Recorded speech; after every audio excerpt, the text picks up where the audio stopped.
Tonight, we're in Washington for a historic moment in American politics. Donald Trump has been impeached. He gave us no choice. The vote, the response. We did nothing wrong. And where it all leaves a deeply divided country. SNC-Lavalin pleads guilty in a case that damaged the Trudeau Liberals. You don't get do-overs in politics. After a huge cyber attack, Life Labs cannot say whether your medical records were encrypted. We didn't ask for the cancer in the first place.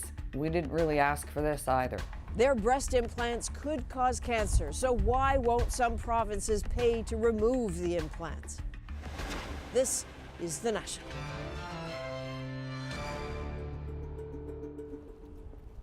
You are looking at the U.S. Capitol in Washington, the site tonight of a remarkable moment. In that building, Donald Trump just became the third U.S. president ever to be impeached. The months-long journey to this point, starting with that July phone call between Trump and the president of Ukraine, has been very public and very partisan. We're here on this blustery, cold night because this is where the story is centered. But the ramifications of that vote go far beyond that building. All in favor, say aye. Today's vote puts Trump one step closer to possibly being removed from office, though that would require the Republican-held Senate to vote him out. Beyond that, there is next November to consider, the next presidential election. The gamble for Democrats, whether impeaching Trump today will help turn Americans against him or them. We'll have a look at that, as well as how Trump is reacting tonight. By the way, it doesn't really feel like we're being impeached, do you? But we start with what happened inside that room on Capitol Hill, where lawmakers impeached the president for abuse of power and obstruction of Congress. Paul Hunter with the drama that led to that historic decision. In the end, it was a simple vote count, tallied electronically live on TV. The result, historic. Donald Trump impeached. But what a day leading up to that. Resolved that Donald John Trump, President of the United States, is impeached for high crimes and misdemeanors. In the run-up to the vote, just hearing the words from inside the U.S. Capitol building. Article 1, abuse of power. And the allegations. Article 2, obstruction of Congress. Underlining the stakes for Donald Trump. For more than 7 hours, they debated the allegations against him yet again. Our founders' vision of a republic is under threat from actions from the White House. Say Democrats, Trump abused the presidency for his own political gain by pressuring Ukraine to dig up dirt on Trump rival Joe Biden, and then that Trump obstructed the investigation into that. He gave us no choice. Never before in the history of our nation have we seen a president declare and act if he is above the law. But for the courage of someone willing to blow the whistle, he would have gotten away with it. Instead, he got caught. He tried to cheat, and he got caught. Indeed, one after another, Democrats made their view clear, at times with passion. When you see something that is not right, not just, not fair, you have a moral obligation to say something, to do something. Our children and their children will ask us, what did you do? What did you say? But equally, as has been the case throughout, Republicans countered. This vote, this day, is about one thing and one thing only. They hate this president. Enough of this impeachment circus. Enough of these sham witch hunts. I'm voting no because the president has done nothing wrong. But in the end, Donald Trump has been impeached. Paul, you were in that House chamber for a lot of that debate today. What was it like? It was sobering, right? I mean, you feel it when you're sitting in the chamber. You know, at some point I realized, yeah, this is where they had the State of the Union address, including Donald Trump. Right. So you feel the sense of history. And then the clerk says the words, right? Donald J. Trump, and abuse of power, obstruction of Congress. And you realize it's actually happening. They're impeaching a president tonight. I say sobering because regardless of your politics, this is not a happy night in this country. This is now the legacy of Donald Trump. And in that room today, you felt that. Okay, Paul, thanks very much. All day, as debate rang out inside the House of Representatives, reaction rolled in outside, first from protesters, and then, as Susan Ormison shows us, from the president himself. Impeached, but not contrite. By the way, it doesn't really feel like we're being impeached. As the 45th president seemingly shucked off the stain, Trump Nation rallied. Nothing wrong. In the shadow of Capitol Hill, so did Democrats. Show me what democracy looks like! This is what democracy looks like! Show me what democracy looks like! Reveling in the day they'd longed for. The majority of Americans believe he should be impeached and removed. But Congress and this country are both sharply divided, even more angry. We do not live in a world that adheres to the facts. He will not be you get your facts from the establishment media. You're mad because you can't win. Tim Collins stops to shout back at the demonstrators. They lost the election. They've been harassing our president since day one. They need to leave him alone. Any solemn victory for Democrats is limited by the political reality that impeaching this president will not put him out of office. Do you think impeachment has power if he's not removed? Yes. But this is a man right now whose behavior seems to know no bounds. So it may be more for the country than for him. But Donald Trump will play impeachment as a nasty plot, says Hans Knoll. This is the elites, Congress, the Democrats, the media, all out to get Trump. And so if you go to a Trump rally, that's what he's going to say already, and he's going to be able to segue naturally into anything that comes out of the impeachment to fit that narrative. With this president, there will be no apology. He will cleave the country still, says Samuel Porter. Forget the impeachment for a moment. He just divides us, and it's just not right. This man brings out the worst in all of us, and he just really divides us, and it's not cool. We wish you would leave the White House sometime next year. Parody or not, there is little chance of that.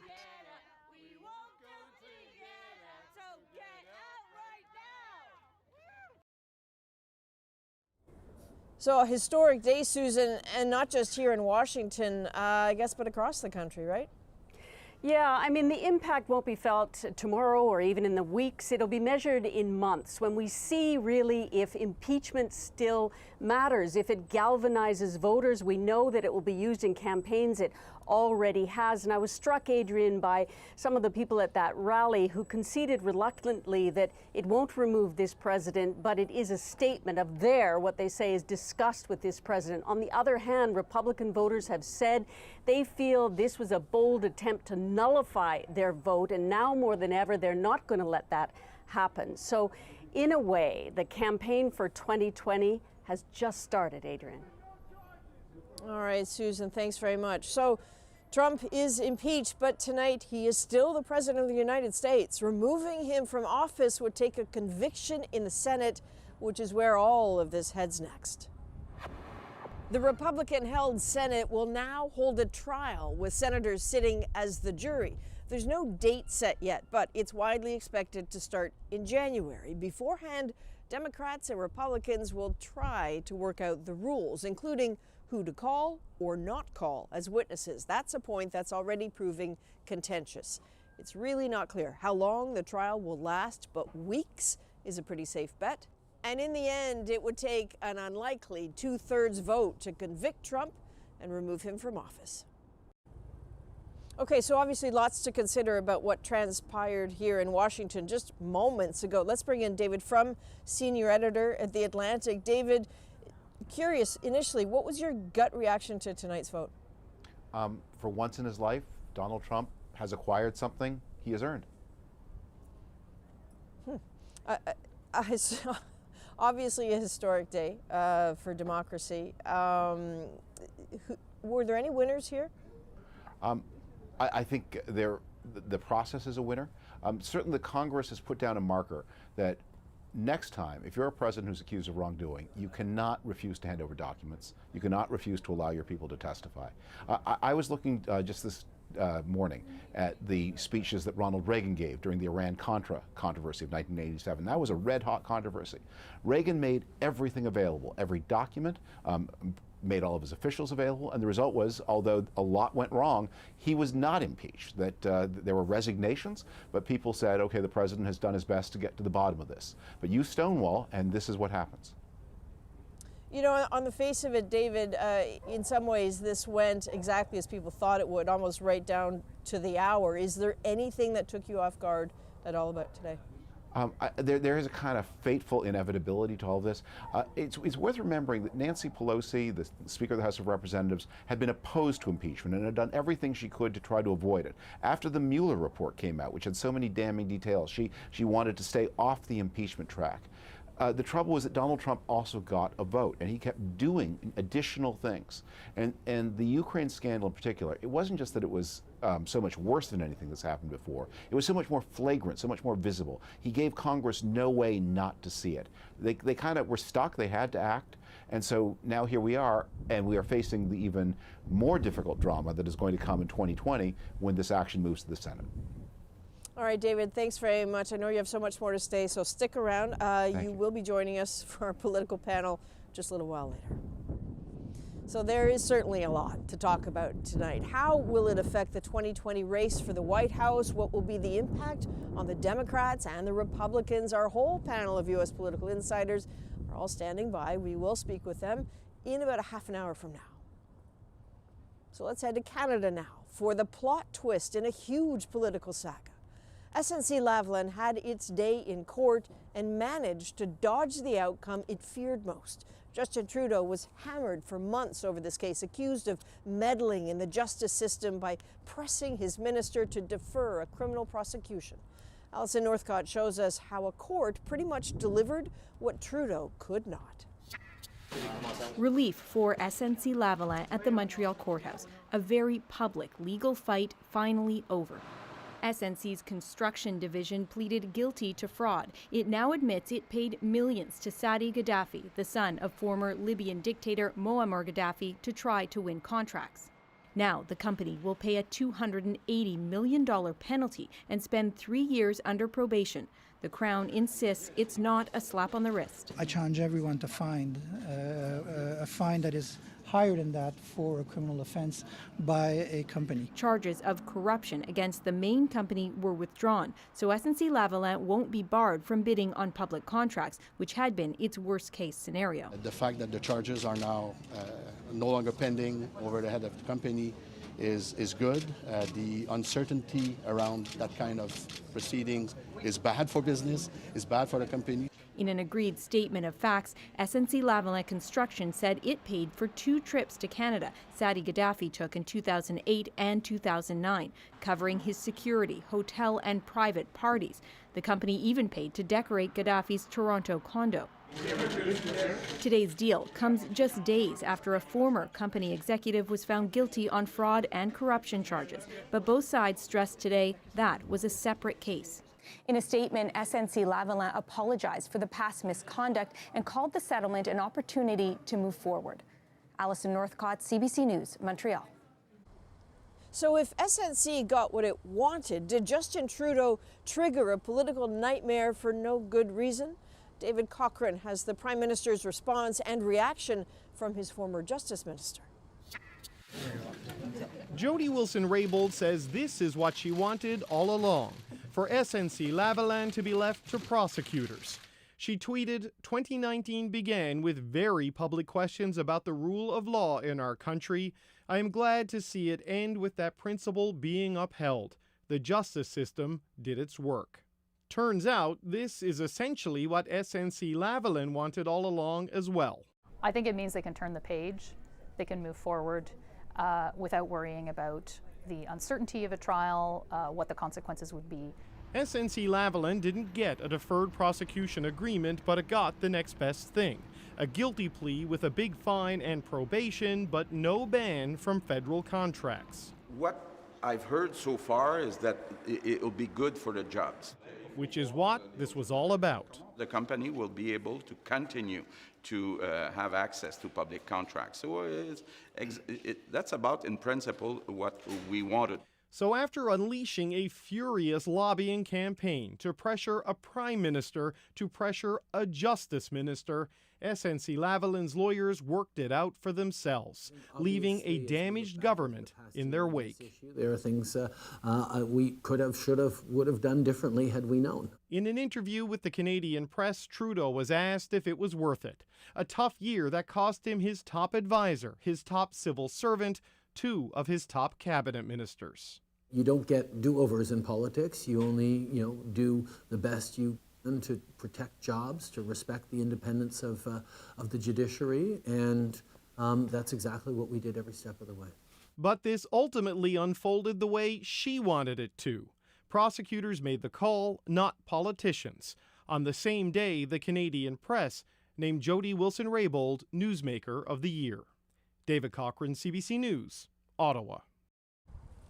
A high-profile name could be entering the race to replace Andrew Scheer. Sources are telling Radio-Canada that Jean Charest is considering a run to lead the federal Conservative Party. Members of the Tory caucus are reported to be courting the former Quebec premier. He also served as cabinet minister in the government of Brian Mulroney, but Charest comes with some controversy. For years, the province's anti-corruption squad has been investigating the Quebec Liberal Party's financing during the Charest period. He maintains he did nothing wrong. Lots of questions still about that massive data breach at Life Labs. Yesterday, the medical testing company revealed it had been the victim of a cyber attack. Millions of Canadians may have had their most personal information exposed to hackers. Jacqueline Hansen now on the implications of that. To family physician Iris Gorfinkel, the Life Labs breach is a healthcare provider's nightmare. They broke through Life Labs. They could break through any one of us, and that's the truth. Life Labs is just the latest target in the healthcare industry. 3 Ontario hospitals were recently attacked, their computer systems held for ransom. Healthcare has a more specific value because the information that's located in that is hugely valuable.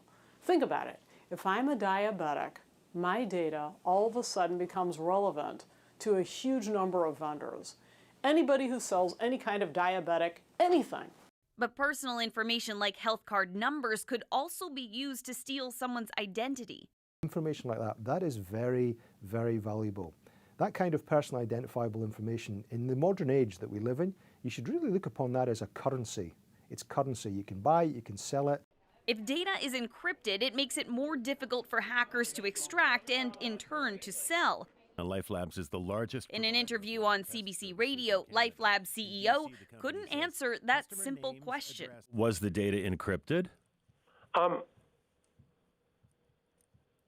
So I'm not, I actually don't know the answer to that. I'm sorry. If it's not encrypted, then they can copy it, do whatever they want with it. Which means whatever ransom Life Labs paid, Canadians' data could still be out there. Other healthcare providers are left to weigh the possible risks of a breach with the benefits of digital records. For Gorfinkel, it's clear. There is no question in my mind that having electronic health records has saved lives, and countless of lives. From 24-hour access to a patient's health history to the potential for virtual care, she believes the move towards digital records is not only inevitable, it's the right course to take. Jacqueline Hansen, CBC News, Toronto. We're back from windy Washington in just 2 minutes with more news, including a plan to stop those aggravating scam calls and a type of breast implant that has been linked to cancer, what some women are facing just to get them removed. That's next. And a case of alleged child abuse live streamed online. Now Calgary police are involved. We'll have that story after the break.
If you're one of the millions of Canadians who has answered one or more of those infuriating scam phone calls, you'll be happy to hear this. Starting tomorrow, there should be fewer of them, fewer attempts to trick you out of your money.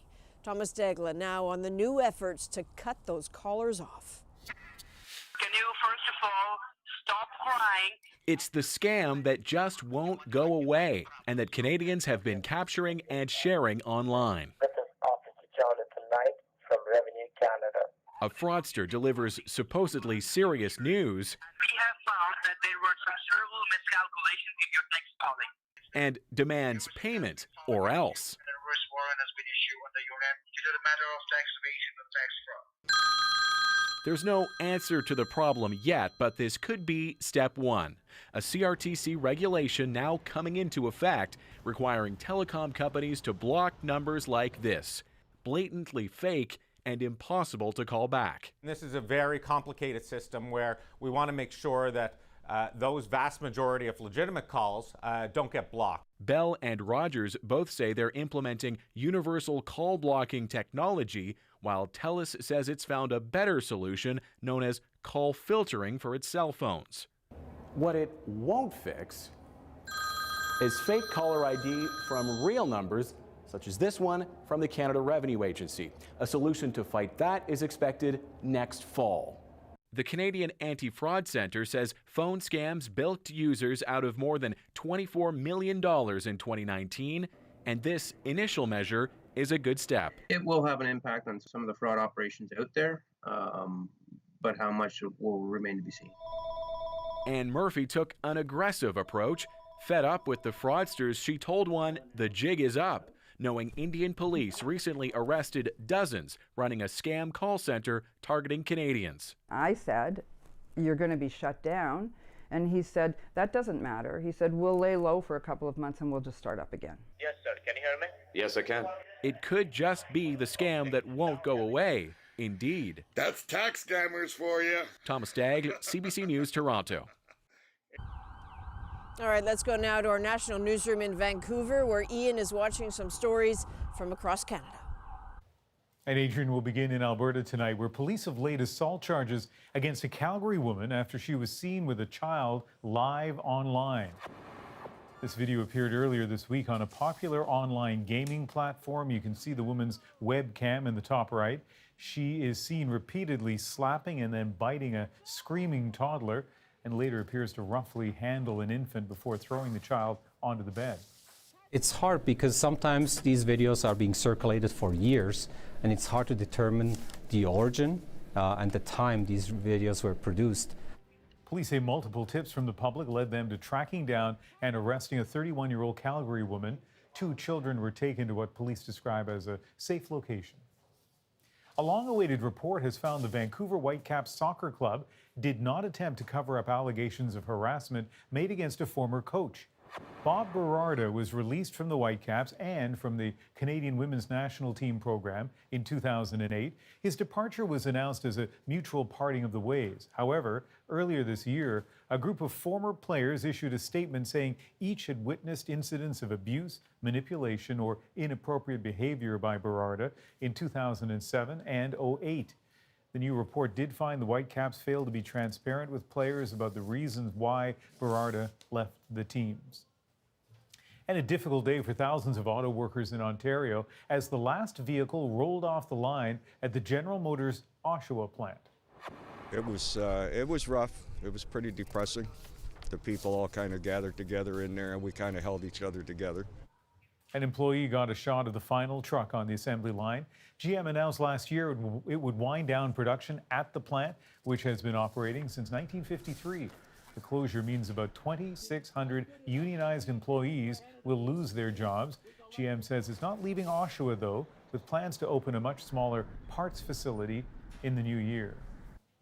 We're following the story of a deadly bus crash in Hong Kong. One of the international stories we'll have for you in 20 minutes. But now, back to Washington.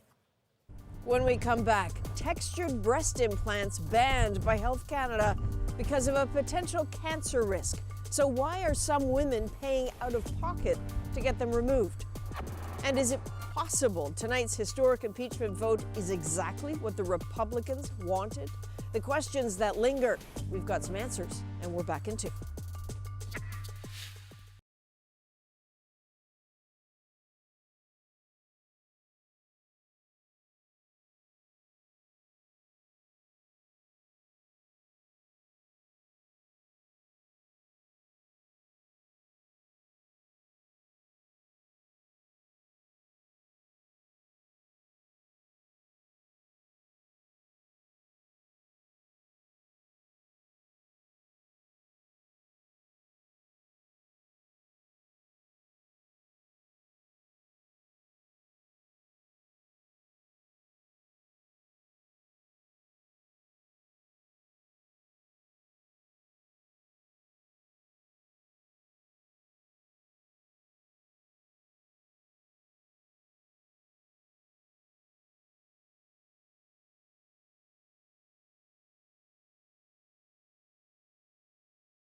It's been a difficult 7 months for many women with textured breast implants because Health Canada banned the prosthetic in the spring, linking them to another form of cancer. And now, as Vicadopi explains, people have had to decide what's riskier, leave them in or take them out.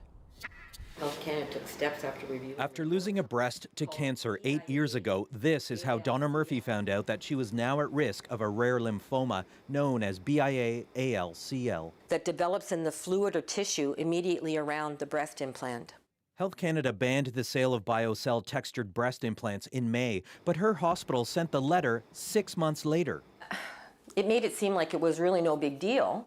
The risk of this type of lymphoma is about 1 in 3,000. Untreated, in rare cases, it can kill. Murphy has no symptoms of the cancer, so Ontario says if the implant doesn't affect her health, it's up to her to have it removed. I can't imagine why any woman would want to have it in them if there's a potential, no matter how small, of it causing cancer. We didn't ask for the cancer in the first place, so we didn't really ask for this either. Patricia Millman has 2 textured breast implants. After a double mastectomy, when she found out about the ban, she immediately wanted her implants replaced with non-textured ones.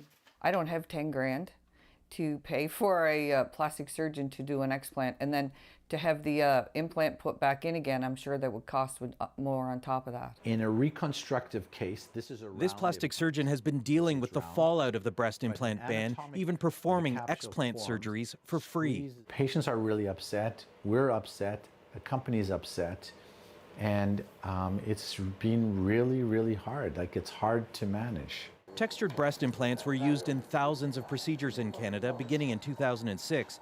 Since then, more than 20 women have been diagnosed with lymphoma.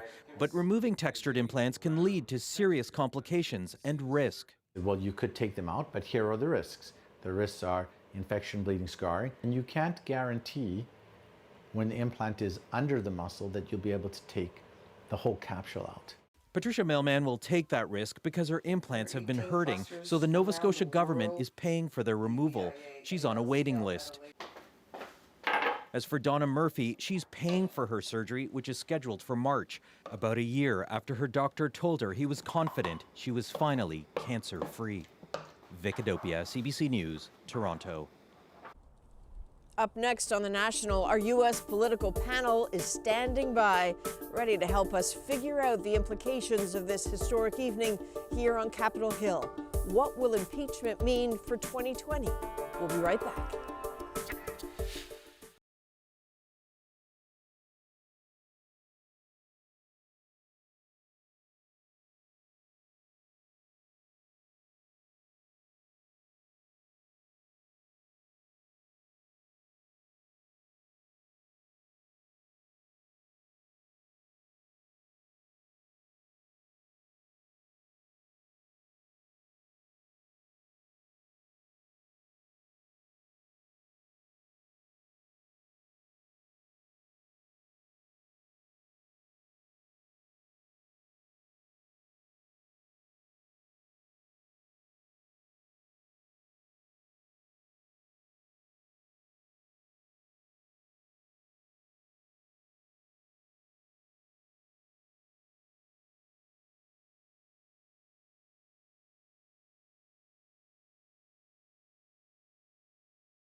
Welcome back. Among the international stories we're following tonight, 6 people are dead and 30 more injured after a double-decker bus crash in Hong Kong. The collision tore away much of the left side of the bus and ripped a jagged hole in its roof. Officials say the bus collided with a tree. 3 women and 3 men were pronounced dead at the scene. The driver reportedly has been arrested. In Bolivia today, an arrest warrant was issued for Evo Morales. The exiled former president has been accused of sedition and terrorism. An interim minister alleges Morales has been promoting unrest in Bolivia since he left office, including ordering supporters to blockade cities. Morales won a 4th straight term in October, but there was evidence of vote rigging, and he was forced to resign. That sparked a wave of deadly protest across the country. Morales is now living in Argentina as a refugee. And a New York judge has dismissed the 16-count state indictment against Paul Manafort. Today, a judge ruled the state case against Manafort couldn't proceed on the grounds of double jeopardy, being tried twice for the same crime. The former campaign chairperson for Donald Trump is already serving 7.5 years for federal financial crimes.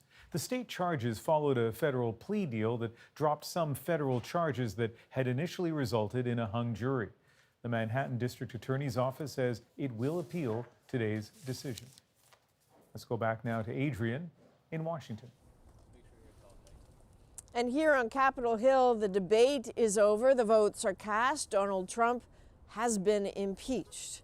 But what does that really mean? Where will it lead? What does each party lose or gain? David Frum is a senior editor at the Atlantic. Elaine Kamarek is a senior fellow with the Brookings Institution. And Jay Shabria is a Republican strategist. So thank you all for joining us. And Congress voted to impeach the president. In an odd way, I'm wondering, did both Democrats and Republicans get exactly what they wanted tonight? Elaine, why don't we start with you?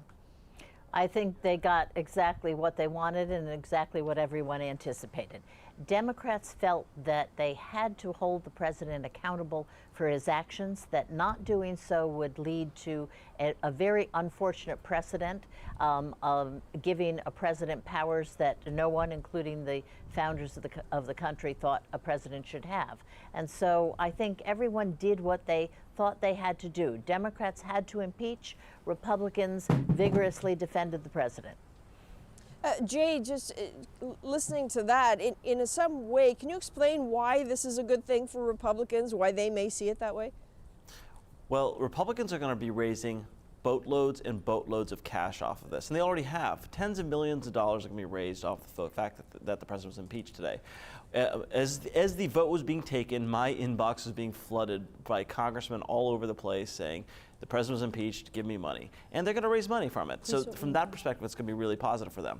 Secondly, if you've looked in some of these polls in recent days, the president's numbers have actually ticked up during this impeachment process. And secondly, people have started to say, you know what, I'm not sure he should be impeached. So those numbers are changing a little bit as this case was going on. So, David, Jay's point there about the Republicans sort of, fundraising on this, it seems that the Democrats are kind of doing the opposite and that they aren't talking about it much at all. Is that your sense of their strategy to just get this done and move on? Well, I think this is one of those conflicts where whatever strategy people have, events take their place. This is a big thing, and it's only going to get bigger. I think it's not right that Donald Trump is in a good position after tonight. Many of us remember the Bill Clinton impeachment, and I think in our minds we're replaying that. On the day that Bill Clinton was impeached in 1998, around this time of year, his opinion, his favorability, which had never dipped below 60% through the whole year of the impeachment struggle, on the night he was impeached, his approval hit 73%. Only a third of the country approved of the Clinton impeachment. Half the country, by some polls, a majority of the country approves the Trump impeachment, and his approval rating is at 43%. I think Donald Trump is going to find himself in a tough position. And when this goes to the Senate, of course the senators are going to try to shut it down as rapidly as possible. But that's going to create an image of that while now the Democrats are in trouble because some of them from more, or some feel pressure, the ones from more conservative districts, in the Senate there are going to be Republicans from Maine, from Colorado, from Iowa, states where Donald Trump is very unpopular. And they are going to be called not only to defend him, but to do so in a way that looks pretty flagrantly unjust. Elaine, as an outsider here, I found it kind of curious tonight to sort of see the Democrats choose to include only 2 articles of impeachment, the abuse of power, the obstruction of Congress. They could have gone so much further. I mean, obstruction of justice or bribery or emoluments. What is the strategy behind that? I think the strategy was to keep the focus of the impeachment inquiry on a set of facts about the President Trump's attempt to hold up money for the Ukraine, a set of facts about which really there is no contest. We know the president did this, the president says he did it, and I think that by keeping the question narrow, it's easier to explain to the public that the president was in fact abusing his power. I think all the other issues that he could have been focus of the articles of impeachment were a little bit too complicated, and I think the Democrats made the right decision to keep it on those narrow issues. Do you agree, David? Well, in the first great impeachment struggle in American history, presidential history, Andrew Johnson in 1868, there were 11 articles of impeachment. And that didn't make a difference one way or another. They voted on the first article, and when there weren't the votes to remove Andrew Johnson on the first article, everyone understood there wouldn't be the votes on the next 10. And so you only, as Elaine said, made the story more confusing. I think people get what is going on here. The first article covers a lot of ground of abuse of power. The second article refers to Donald Trump not making anybody available to testify. During Iran-Contra, another great upheaval in American life in the 1980s, Ronald Reagan opened the books. He made all of his documents available. He made his private diaries available. He allowed people to testify. And the result was that while it was a convulsive scandal, President Reagan was not impeached because he convinced not only the country but his political opponents, you know, whatever we think about the behavior, the president himself did not do anything culpable. What do you think we can all expect from President Trump at a Senate trial in the new year? I find this a little hard to read. I think it's very hard to read, and I think that it's very dangerous to let Donald Trump speak for himself in a situation that is a judicial situation, mostly because he has a bad habit of making up things as he goes along. And his lawyers have been very, very cautious in the past, starting with the Mueller investigation, very cautious about letting him testify, even on his own behalf. So I have a feeling that they will prevail and that he will not appear on the floor of the Senate. Jay, is that how you think this is going to roll? Well, I don't think he'll be appearing on the floor of the Senate, no, but he's already gone on record saying that maybe a long trial benefits him. Look, I agree with David. He's not in a great position for re-election. It's not a good position for him, but I also think history's gravity has dissipated here in this scenario. So what I would argue is that a situation like this, where Donald Trump is able to suck all the oxygen out, control the debate, when Democrats are trying to get their message out around the country, that's not a good situation for them either, because right now they've got a Democrat primary going on. They can't talk about the things that they want to convince American people that their lives will be better off under their regime. And Donald Trump can talk about whatever he wants to do, that he's an aggrieved soul. That's a benefit for him. Okay, that's a really good point, because what actually happens with this 2020 campaign?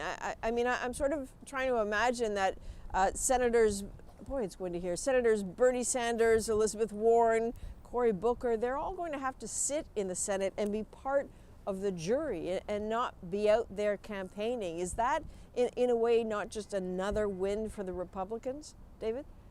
Well, that's going to be January, and the campaign is going to hot up.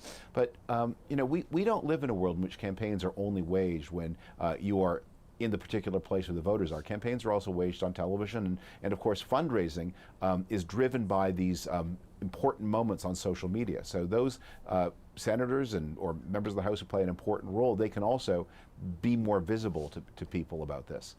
I think you're going to discover also that this, as I said at the beginning, this has its own dynamic. I mean, obviously, as Elaine said, and Jay has said too, the smart thing for Donald Trump is to keep his mouth shut and to keep pretending that the U.S., Canada, Mexico free trade agreement and the China deal are big deals rather than the nothing burgers they really are, and pretend he's got accomplishments, which he doesn't have.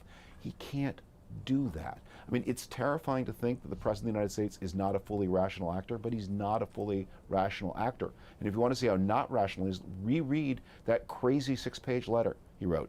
No one would have advised him to do it. He did it anyway. Okay, just again, as an outsider, I spare a thought for governing here. I think about what we saw in the UK, how Brexit overtook most of the politics, governing took a back seat. What happens to the business of government in the next few months? How much is likely to still get done, Elaine? Well, listen, I mean, the irony here is that as this impeachment vote was coming to a head and the debate was so intense, Congress did something it hasn't done in a while, which it actually passed line item spending bills instead of just passing continuing resolutions. And so that, I think, it's kind of the second story and everybody's forgotten about it, but it does show that Congress can walk and chew gum at the same time.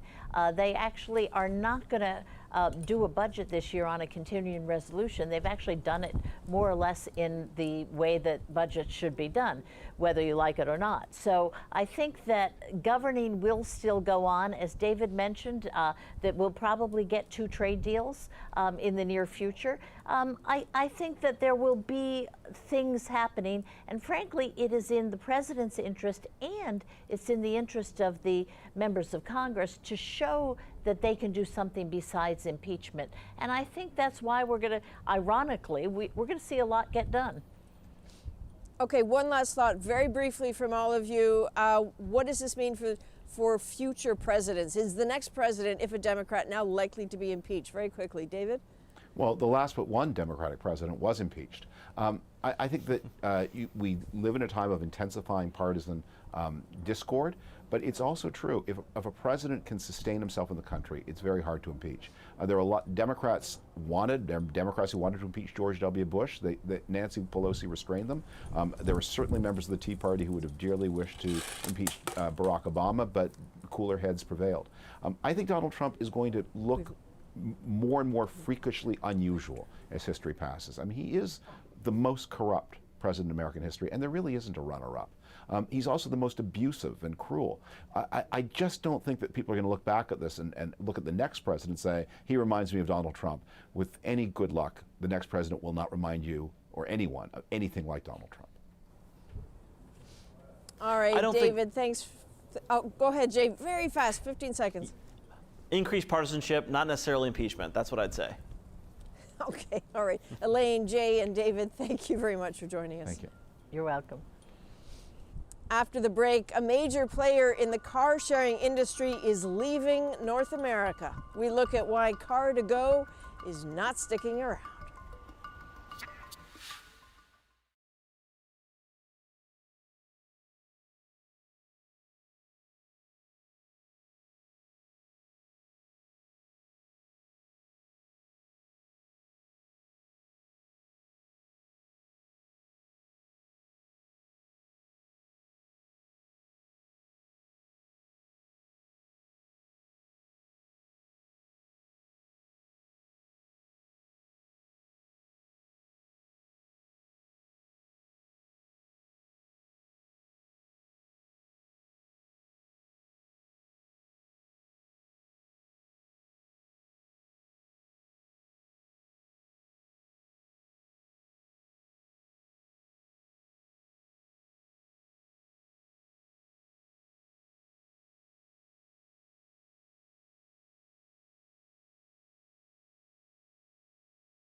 I'm Jamie Poisson. Tomorrow on CBC's Daily News podcast Front Burner, as Trump's impeachment saga continues, we hear from civilians caught up in the war in eastern Ukraine to understand the need for U.S. military assistance.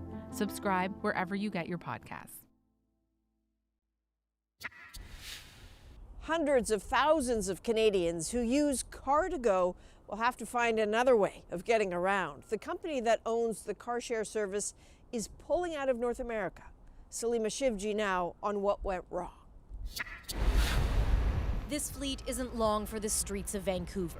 Super disappointed, knew nothing about it. It's very convenient, it's everywhere. It's inexpensive, it's been a great service. They seem to be a service that's used very, very frequently and very well. So it's surprising that they'd be going out of business. Surprise and disappointment, not only in Vancouver, but in Montreal too.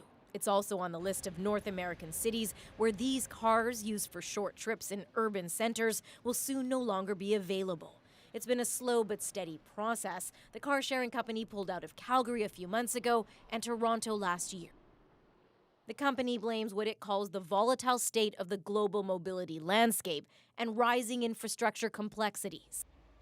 Companies speak for problems negotiating parking space in some cities and stiff competition in a crowded scene, particularly from ride-hailing services like Uber and Lyft.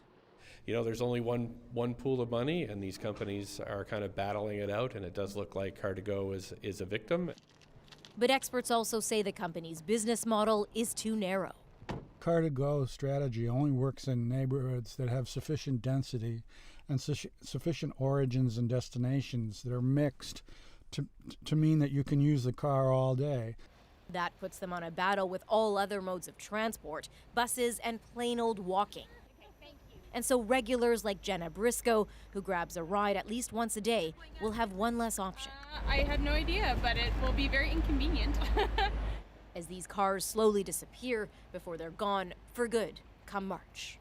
Salima Shivji, CBC News, Vancouver. When we come back, a teenager who had to put his CPR skills to the test just days after being trained. The moment he saved a life is our moment tonight.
They saved my life. I am very thankful.